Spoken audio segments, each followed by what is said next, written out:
이제 오늘 말씀을 함께 나누고자 합니다. 고린도후서 넘치는 은혜라고 하는 시리즈로 말씀을 나누고 있는데요. 오늘은 궁핍함 가운데 넘치는 하나님의 부요함. 굉장히 역설적이죠. 이 하나님의 이 은혜가 계속해서 이 역설적인 내용을 담고 있어요. 궁핍함 가운데 넘치는 하나님의 부요함. 우리 하나님은 부요하십니다. 여러분 믿으십니까?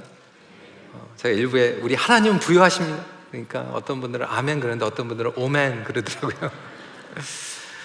우리 하나님 부요하시다라고 하는 것을 너무나도 자연스럽게 확신 가운데 믿으시는 분들이 있는가 하면 그거 굉장히 힘들게 생각하시는 분들이 있어요. 근데 성경을 보면 모든 만물이 다 하나님의 것입니다. 모든 땅이 다 하나님 땅이에요. 여러분 땅이 아니에요. 풍성하신 하나님께서 친히 저와 여러분들의 아버지가 되십니다. 그럼에도 불구하고 우리의 상황을 보면 참 어려운 가운데 있는 분들이 많이 있습니다. 재정적으로 정말로 쪼들리고 있는, 그리고 렌트를 내지 못하고 생활비가 없는 성도들도 있어요. 저희가 매달 사랑 나눔 헌금의 그 사연을 들으면 정말로 절실한 가운데 하나님의 공급하심을 구하는 성도님들이 있습니다. 직장을 잃고 그 다음 직장을 얻지 못하는 분들도 있고요. 심지어는 비즈니스를 하는데도 마이너스 비즈니스 하시는 분들이 계세요. 저는 그 이해합니다. 저희 부모님이 그러셨어요. 마지막에 이 비즈니스 컨비니언스 스토어를 하는데 정리할 수도 없고 팔 수도 없고 하루 종일 하시는데 마이너스예요. 피가 마르는 경험을 하게 되죠. 그런 상황 가운데 있는 성도들에게 오늘 우리 하나님은 부요하시다라고 할 때 너무 좀 이게 공감이 되지 않는 분들도 있을 거예요. 그래도 불구하고 우리는 말씀을 붙잡아야 됩니다.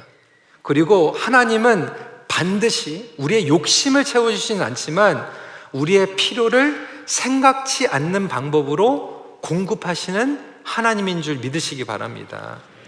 오늘 말씀을 보면 굉장히 상충되는 내용 같아요. 하나님의 기쁨이 극심한 가난 가운데 있는, 여러분 그냥 가난이 아니라 극심한 가난 가운데 하나님의 기쁨이 넘친다.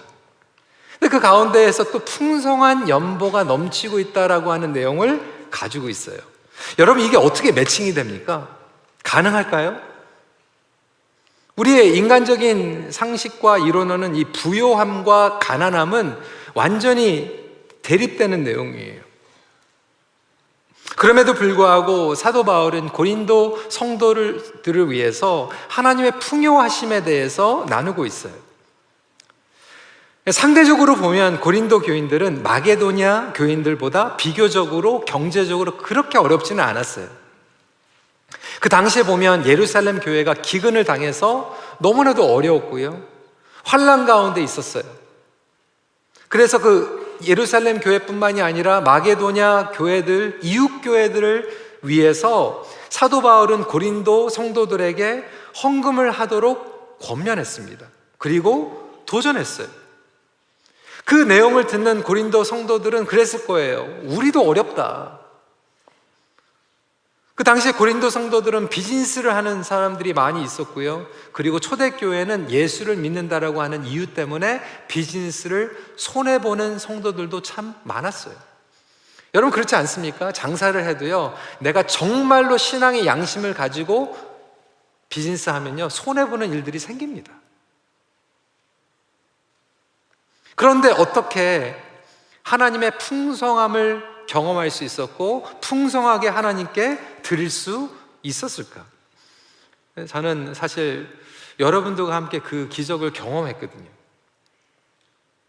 코로나 때 많은 분들이 힘들어하는데도 불구하고 내년에 튀르키예 가게 되는데 그때 지진이 일어났잖아요. 깜짝 놀랐어요. 7만 불 이상의 헌금을 성도님들이 해주셨어요. 그리고 나서 우크라이나의 그런 어려운 상황이 있을 때 또 너무나도 많은 돈을 여러분들이 또 모아서 헌금해 주셨어요. 매달 사랑 나눔 헌금을 하는데 매달 넘치는 하나님의 사랑을 여러분들을 통해서 공급이 되고 흘러가고 있습니다.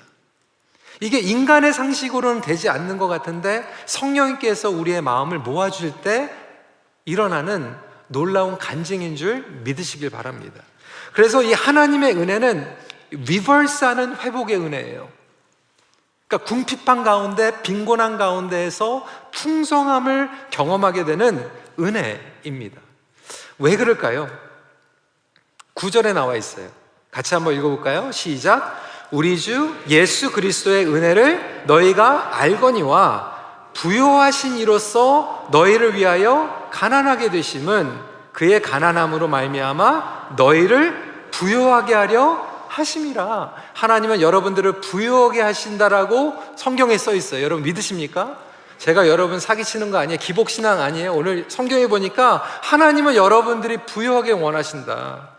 근데 어떠한 부요하심인가? 그러니까 저와 여러분들의 상황에 묶여 있으면 안 돼요. 성경을 보면 어리석음을 통해서 하나님의 지혜가 드러나고요, 약함을 통해서 하나님의 강함이 드러나고요, 죄인이 의인이 되고요, 어두움이 빛으로 바뀝니다. 마찬가지로 저와 여러분들의 이 궁핍함 가운데서도 하나님의 부요함이 나타나는 것이 회복의 은혜이고 리버싱의 그레이스라는 거예요. 그러면 이 리버싱 그레이스, 궁핍함 가운데, 쪼들린 가운데에서 어떻게 하나님의 풍요로움을 경험할 수 있을까? 첫 번째 포인트입니다. 내면의 부요함이 우선입니다. Inner abundance comes first. 7절 말씀 같이 있습니다. 시작. 오직 너희는 믿음의 말과 지식과 모든 간절함과 우리를 사랑하는 이 모든 일에 풍성한 것 같이 이 은혜에도 풍성하게 할지니라. 내면이 부유하다는 의미는 과연 무엇일까요? 여러분 한번 생각해 보세요. 좀 거꾸로 먼저 얘기할게요. 그러니까 내면이 부유하면 반면에 내면이 궁핍한 경우도 있습니다. 제가 실제적으로 아는 부부 내용이에요. 또 이런 얘기하면 또 누구지? 막 알아보쳐 보세요. 목장에서 고민하지 마세요. 둘 다 전문 직종을 가지고 있어요. 둘 다 연봉 합치면 50만 불이 넘어요. 집 몰개지도 없어요. 근데 만나면 맨날 돈이 없대요.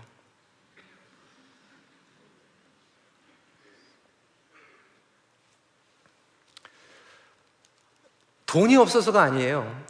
마음이 빈곤한 거.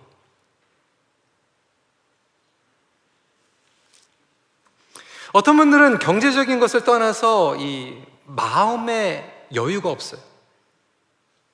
늘 조급하고요, 관용이 없고요.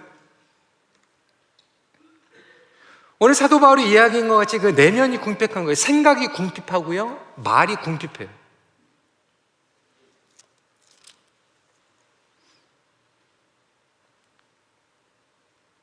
들어보면 어렸을 때부터 항상 그렇게 들은 거예요. 맨날 돈 없다, 우리 어떻게 살지. 의식적으로 무의식적으로 이렇게 굉장히 타이트하게 쪼들리게 생각하고 그렇게 말하고 그렇게 결정을 하다 보니까 삶의 형편이 나아졌는데도 불구하고 여전히 내면은 항상 궁핍한 거예요.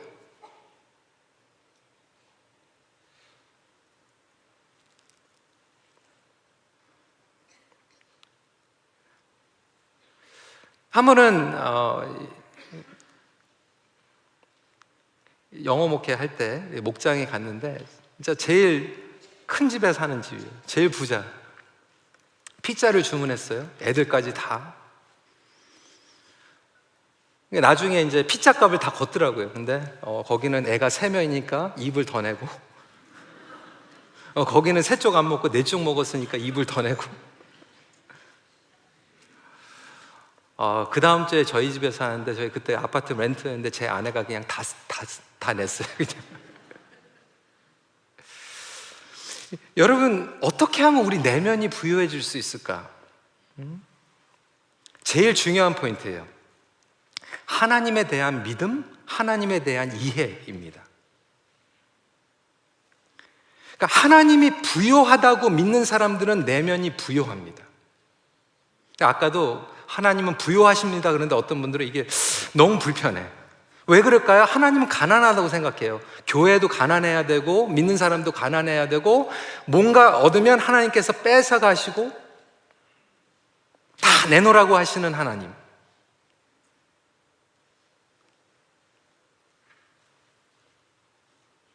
그런 사람들은요, 항상 생각과 마음이 가난해요.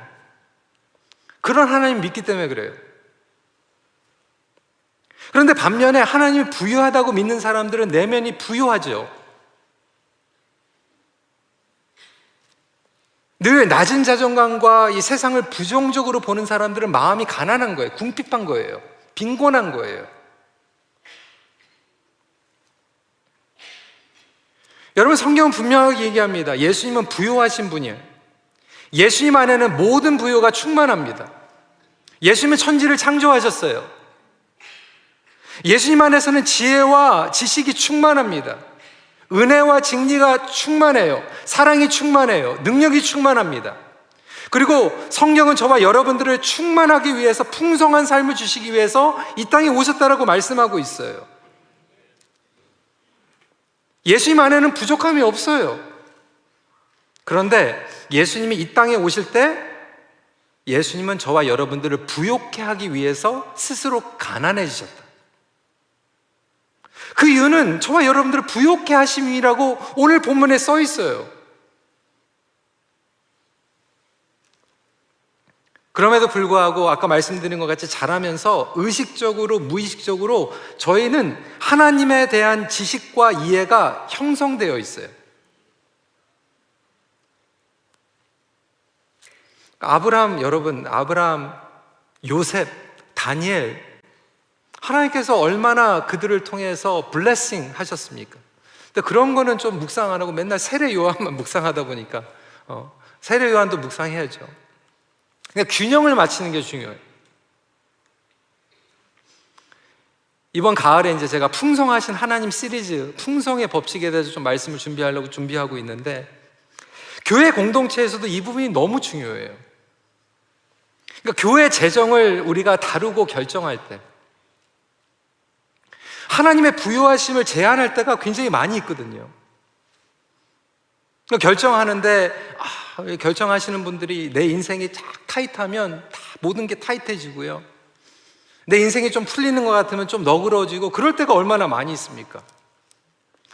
계산도 우리의 생각으로 계산하잖아요. 그렇죠?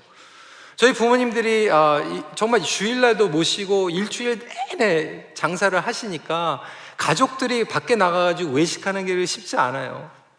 정말 1년에 몇 번 꼽을까? 그러면 또 비즈니스가 막 마이너스 되면요, 막 이런 생각이 들거든요. 야, 이거 우리 밖에서 외식하는 이거면 우리가 몇 시간을 서 있어야 되는데. 그렇죠? 공감되시지 않으십니까? 그러니까 우리는 우리의 마인셋으로 그 모든 것들을 생각한다라고 하는 거예요. 그러다 보니까 나의 형편에 맞춰서 하나님의 부요하심을 제한시켜버리는 거예요.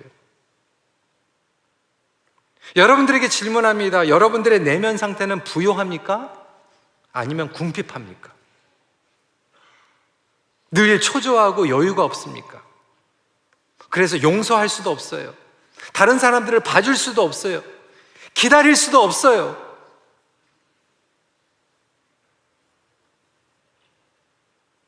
먼저 부요하신 하나님을 누리고 그 안에 거하시는 저와 여러분들이 되시길 주님의 이름으로 축원합니다.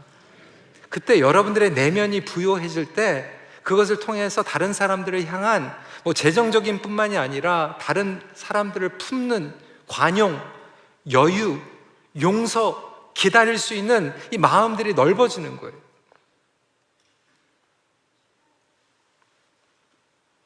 두 번째 포인트입니다. 하나님은 우리 마음의 진정성을 따라 계수하십니다. 좀 어렵죠? 저도 어려워요.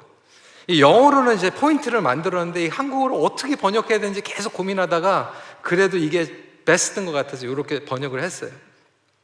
That God's accounting is based on the ratio of our hearts. 그러니까 하나님의 계수법은 우리의 마음과 비례한다는 거예요. 액수랑 비례하는 게 아니라 우리의 마음의 상태와 비례한다. 12절 말씀이 할 마음만 있으면 있는 대로 받으실 터이요 없는 것은 받지 아니하시리라. 말씀드린 것 같이 액수가 아닌 마음으로 계산하신다는 거예요. 그러니까 돈이 많다고 감사하는 게 아니잖아요. 하나님의 마음의 이 레이시오, 무슨 얘기입니까?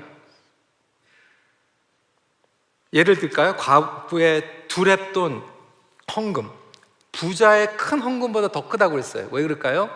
그 액수 타임스, 믿음의 1이 될 수도 있지만 100이 될 수도 있고 1000이 될 수도 있는 거예요. 여러분들의 마음의 컨디션에 따라서. 그래서 그 소년의 오병이어를 통해서 5,000명을 먹이십니다. 하나님은 여러분들의 그 금액이 필요한 게 아니에요. 여러분들의 시간이 필요한 게 아니에요. 그런데 그 마음으로 드릴 때 그 마음의 컨디션을 보시고 그 레이시오로 멀티플라이 하세요. 어떤 분들은 드렸는데 times 0.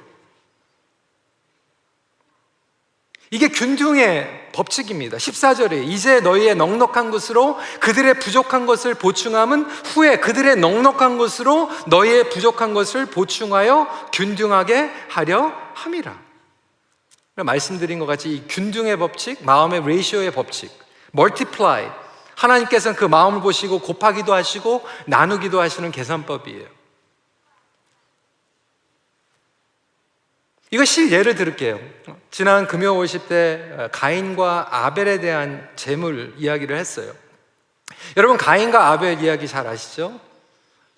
가인은 농사하는 자였어요. 그리고 아벨은 양을 치는 사람이었어요.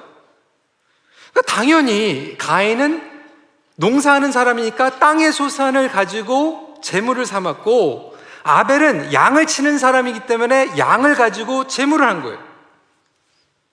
그런데 성경은 보니까 하나님께서 아벨의 재물은 받으셨고 가인의 재물은 안 받으셨다고 얘기하고 있어요. 여러분 왜 그랬을까요?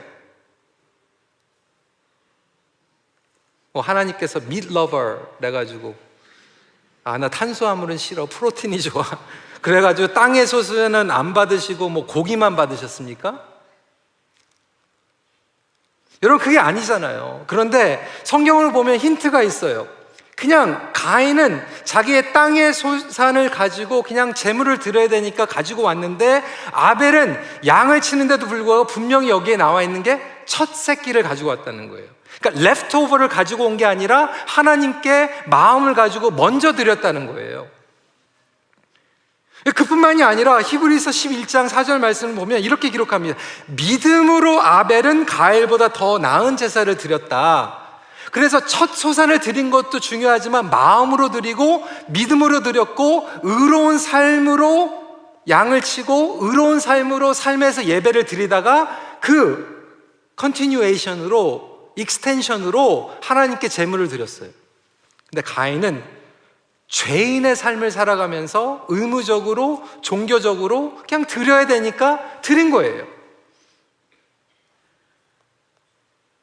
그러니까 믿음으로 드리는 제사, 마음으로 드리는 제사, 그리고 마음은 없는데 형식적으로 드리는 제사, 그것을 하나님께서 마음의 레이시오를 보시고 멀티플라이 하시는 거예요. 오늘 하나님께서 저와 여러분들의 마음을 받으시기를 간절히 기도합니다. 여러분들의 마음은 어떠세요? 몰라요. 여러분 제가 질문하겠습니다. 그러면 하나님께서 아벨의 제물은 받으셨는데 가인의 제물은 받지 않으셨다. 저는 궁금했어요. 그거 어떻게 알아요, 여러분? 어떻게 알아요? 갑자기 기도하고 딱 눈 떴더니 양만 없어졌어요? 기도하고 눈 떠도 양도 그대로 있었고 곡식도 그대로 있었을 거예요. 여러분 어떻게 아세요? 저도 몰라요. 근데 분명한 것은 가인은 알았어요. 하나님께서 안 받으시는 걸. 그래서 하나님께 따집니다. 왜 제 재물은 안 받으십니까? 생각해 보면요, 여러분들의 지금 예배를 하나님께서 받으시는지 안 받으시는지 옆에 있는 사람은 모르는데 여러분들은 알아요. 어떻게 알 수 있을까요? 예배는 드리는데 여러분들의 마음은 아직도 궁핍하고 채워지지 않고 하나님을 경험하지 못하면 지금 여러분들은 하나님과 연결되어 있는 예배를 드리는 게 아니잖아요. 10년, 20년 우리 교회에서 예배 드리면서도 마음이 궁핍하고 은혜를 경험하지 못하면 하나님과 연결되지 않는 지금 그냥 가인의 제물을 드리고 있는지 몰라요. 그것만큼 정말로 안타까운 인생이 어디 있습니까? 그래서 가인은 화가 났어요. 하나님, 왜 내 제물은 안 받으십니까? 왜 내 예배는 안 받으십니까? 하나님께 따졌는데요, 하나님께서 말씀하시죠. 네 죄를 다스려라. 네 죄를 회복해라. 회개해라. 왜 그랬을까요? 하나님께서는 가인을 회복하기 원하셨어요. 하나님과 가인의 문제가 있는 거예요. 근데 여러분, 가인이 어떻게 합니까?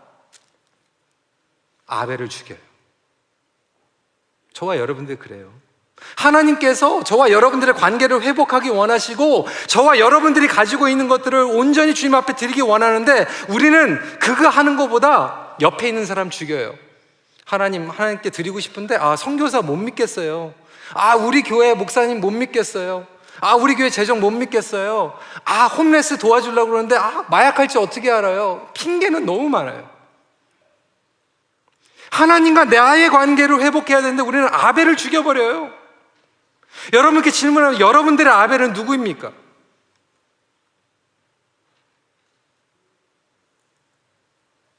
여러분들의 영적인 문제 아닙니까? 여러분들의 죄의 문제 아닙니까?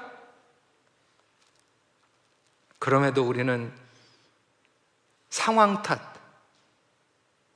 있다 없다, 있어도 지금은 아니다. 근데 하나님께서는 그것을 다 보고 계신 거예요.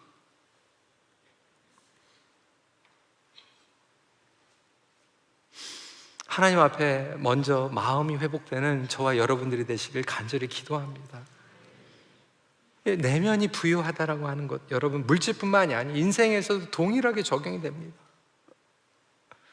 여러분, 우리 어르신들 오래 사시면 사실수록 우리 젊은이들을 위해서 정말 마음을 좀 부유하면 좋겠어요. 그래서 젊은이들이 실수해도요, 지적하는 게 아니라 참아주는 거죠. 우리 때도 그랬어. 야, 우리 때보다는 정말 잘하는 거야. 우리 자녀들에게 좀 마음이 좀 부유해지면, 아까도 말씀드린 것처럼 우리 자녀들이 아무리 좋은 거 다 줘도요, 맨날 부모님들한테 메시지 듣는 거죠. 우리 없다, 어떻게 살 거냐, 우리 굶을 거다, 망할 거다, 이렇게 들으면요, 나중에 하나님께서 놀라운 축복을 주셨는데도 맨날 없다고 생각하면서 가난하게 사는 거예요. 여자는 비즈니스도 마찬가지예요. 마음이 넓어졌으면 좋겠어요. 부여로웠으면 좋겠어요. 제 생각이 나는 게 이제 캐나다에 고등학교 때 이제 왔잖아요. 첫 번째 여름방학이 찾아왔어요. 한국 여름방학이 이렇게 길지도 않는데 캐나다는 수개월을 여름방학을 주는 거예요.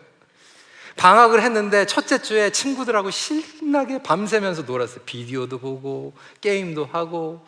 근데 생각해 보니까 이렇게 그냥 여름을 보내는 게 좀 아깝다는 생각이 들었어요.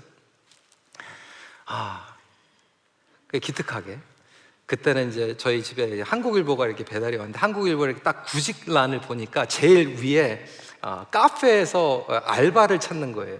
영하고 블로월 홀트 램필 밑에 있는 좀 고급 카페였는데 한국 주인이었던 것 같아요. 전화를 걸었는데 그때 저희 부모님도 이제 샌드위치 샵을 하고 계셔서 그랬는지 저를 그냥 보지도 않고 그냥 하이어를 한 거예요.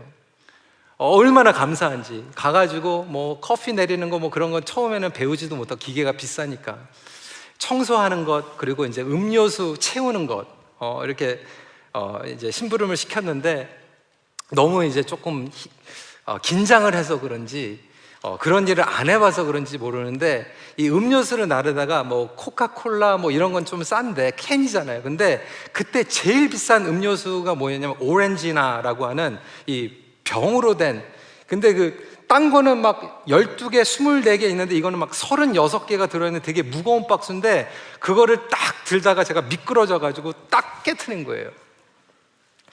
아, 이제 잘렸구나, 첫날. 그렇게 생각을 했어요. 근데 지금도 생각이 나는 게 이 주인, 매니저 두 분이 희성아 안 다쳤어. 안 다쳤으면 돼. 제 안전을 먼저 걱정해주고 그러고 나서 그 월급에서 그걸 깎을 줄 알았는데 첫날 고생했다고 보너스를 받았어요. 아직도 잊혀지지가 않아요.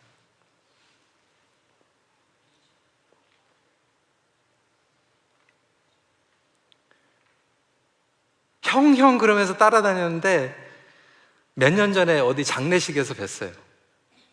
형 그랬는데 다 신문 보고 알아가지고 목사님 딱 이러는 거예요.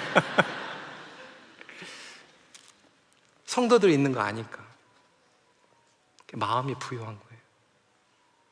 여러분, 정말로 내가 작은 비즈니스 해도요, 정말 어려운 상황 가운데 있어도요, 나의 마음이 부유하면요, 그 부유함이 정말로 사소한 사건을 통해서도 다른 사람들에게 임팩트를 줍니다.